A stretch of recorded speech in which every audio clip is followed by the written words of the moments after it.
Hello ladies. We are now in Unit 2, Descriptive Essays. The word descriptive comes from the verb describe. What are we going to describe here? We will describe something that we see and enjoy. For example, the beauty of the Kingdom Tower glowing at night, or its beauty at the National Day night. Is there anyone here who doesn't like to visit the Taj Mahal in India? The splendid marble structure built for the memory of Queen Mumtaz. What words will you use to describe this wonder of the world? Or the world's favorite tourist destination, Dubai. The tourist attractions like Burj Khalifa, enormous malls like the Dubai Mall, the unique shopping centers and its wonderful aquarium. Is it just the buildings, countries or cities? No, seas with calm soothing waves also have many messages to our mind. The beauty of Nakheel Beach, an enchanting place with numerous fantastic sights, is a magical land in Jubail al-Sinaiya. The awesome sight of white seabirds hovering around the beach, or a flock of birds flying high and low up the fresh green fields makes the beach or the fields mind-blowing areas to visit during a winter evening. A thing of beauty is a joy forever. Wherever we see flowers, we enjoy the fragrance, and we feel to have a gentle touch to feel or to run wild in the middle of a carpet of a flower garden of full bloom of yellow flowers. Now, let's proceed describing our favorite food. For example, our all-time favorite, shawarma, or the world's most expensive biryani of Dubai. Believe me, a plate or sahan of biryani costs 1,000 dirhams. Would you like to try it and describe its flavor? So, to sum up the introduction, we should be ready to describe any building like restaurants, your college, your house, your favorite places to visit, countries, malls and superstores and so on. So, to sum up the introduction, we should be ready to describe any building like restaurants, your college, your house, your favorite places to visit, countries, malls and superstores and so on. How do we describe whatever given to us? We need to make use of all our 5 senses: touch, sight, smell, taste and hearing. A perfect blending of all these 5 senses and their associated items can bring anything to life and make the reader experience the feeling that you shared. Now, let's take an example of describing a mind-blowing shawarma. We can describe its taste as spicy, salty, or savory. When you consume it, you feel it's delicious or heavy. The size can be big, small, or medium. It smells fried or garlic or spicy. It looks very colorful, plain, and eye-catching. It can even be made of chicken or meat or beef. To describe a variety of things like this, we need some rich vocabulary, especially adjectives. Adjectives not only add color to your description, but also brings originality to your description. It eventually relates the readers to recall their experiences with such similar things. Now, let's have a look at the list of words provided here.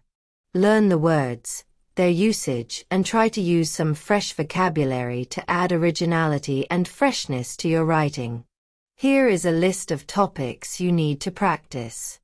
Go through each and every topic and prepare the list of words that you can use for your description. There will be a variety of topics ranging from buildings, cities, countries, food, drinks, people, and so on. So, accordingly, you need to equip yourself with all necessary vocabulary, quotes, sayings, similes, and so on.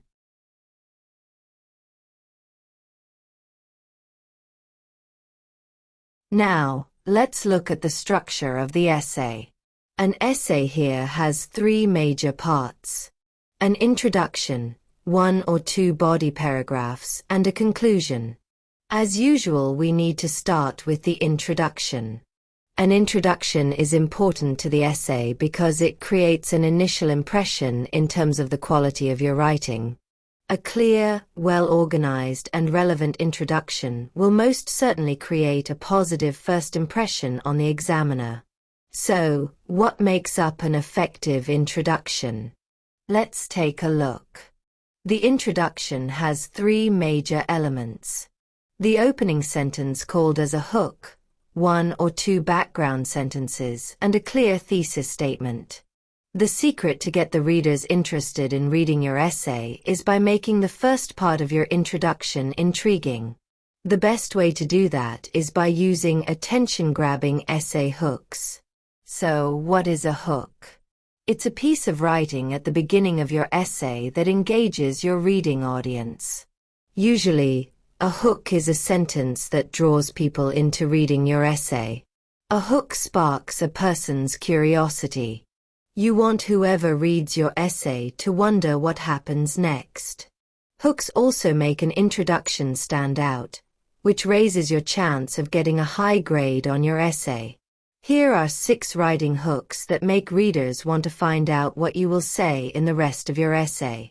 Some interesting question hooks can be strong statement or declaration hook, fact or statistic hook, metaphor or simile hook, story hook, description hook, quotation hook. Secondly, comes the background statement. Usually, it comes as a sentence or two depending on the topic. It simply explains who, what, when and where. It provides the context and sets the stage for the topic being discussed. It should also provide relevant information, facts, or historical context that helps the reader understand the significance or relevance of the topic. Finally, comes the most important aspect of the introduction, the thesis statement. The thesis statement prepares for the description by focusing on the topic and what you will say about it. It tells the reader how you will interpret the significance of the subject matter under discussion. It is a roadmap for the paper. In other words, it tells the reader what to expect from the rest of the paper. Next, the body paragraph. The body paragraph is the heart of the essay. Most importantly, the body paragraph should start with a topic sentence. A good topic sentence provides a controlling idea in each paragraph. If the body has 2 paragraphs, each paragraph should have a topic sentence. A strong topic sentence should be placed at or near the beginning of a paragraph. In addition, this sentence should focus on a specific issue and leave room for support and analysis within the body of the paragraph. The topic sentence is followed by descriptive details which form as supportive statements for the idea or ideas mentioned in the topic sentence. Finally, comes the conclusion. The conclusion should reaffirm your answer to the question and briefly summarize the key arguments. It does not include any new points or new information.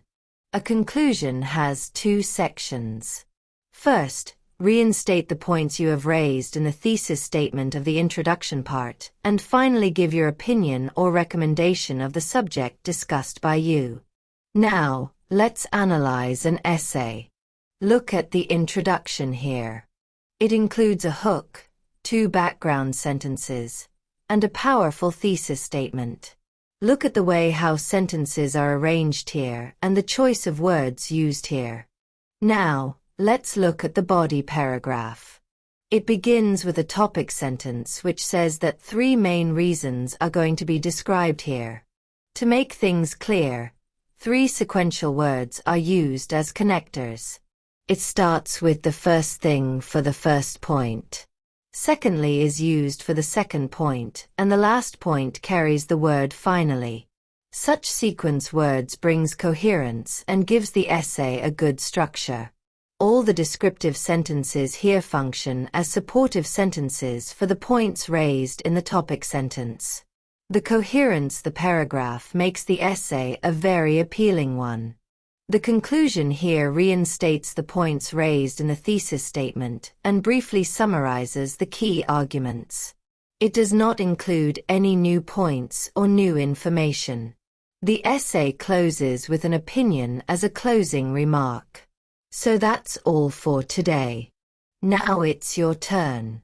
Pick up a topic from the list given and plan an essay properly and write with the correct structure and vocabulary. Practice again and again until you become fully confident. All the best.